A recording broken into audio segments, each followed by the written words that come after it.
Have you been overthinking lately? Let's fix that. Ever catch yourself spiraling into a black hole of what-ifs and but-maybes? You know, when your brain decides to run a full-length feature film of possible disasters for no reason at all? Yeah, let's put a stop to that.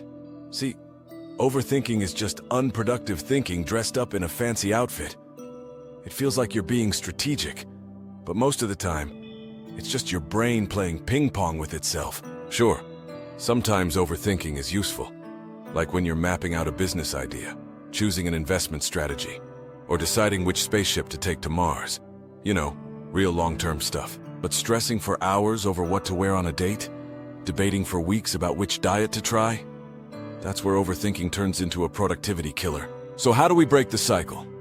Glad you asked. Step 1, ditch the musts and shoulds. A big reason we overthink is because we put way too much pressure on ourselves with words like must, should, have to.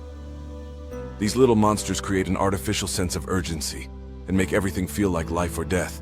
Legendary psychologist Albert Ellis actually coined a term for this: masturbation. Yes, you read that right. It's when we overload our brains with rigid rules that start controlling us instead of the other way around.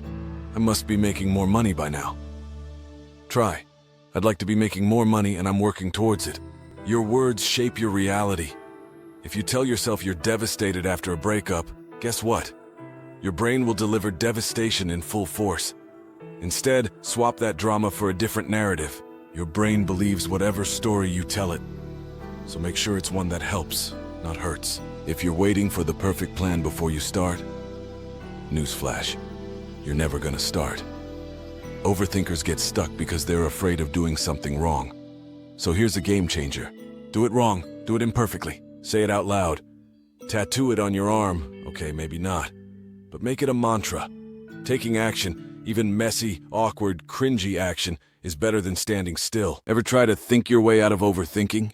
Yeah, that doesn't work. That's like trying to put out a fire by throwing gasoline on it. Instead, the best way to stop overthinking is to do something else. Go for a run. Learn a new skill. When you're physically doing something, it's harder for your brain to stay stuck in the doom loop. Here's a wild fact. People who overthink the most, they usually have too much time on their hands. Meanwhile, high-action people don't have time to sit around worrying about every little detail. You ever notice how the most nitpicky people in an HOA are the retired ones with nothing better to do? Yeah, that's what happens when you don't give your brain a better focus. So keep yourself occupied with meaningful tasks. You're not broken. You're not cursed. You just need to learn how to manage your thoughts. The same way you'd train a puppy not to chew up your shoes. Instead of saying, "I'm an overthinker," try, "I'm learning how to manage my thoughts." Because that's all this is, a skill you can sharpen, refine, and master. And if you enjoy content like this, click like and subscribe so I know to create more for you.